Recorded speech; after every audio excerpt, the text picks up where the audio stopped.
Network, जियो पाकिस्तान के लिए।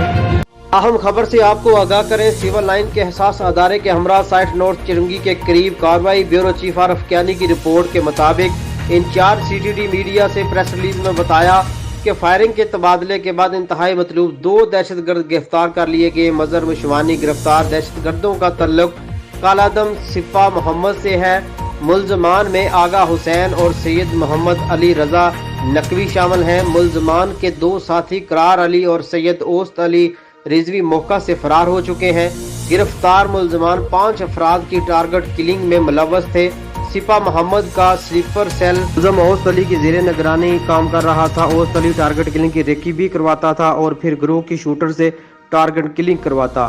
Sleeper cells में शामिल शूटर्स को 25,000 रुपये मुआवजा दिया जाता।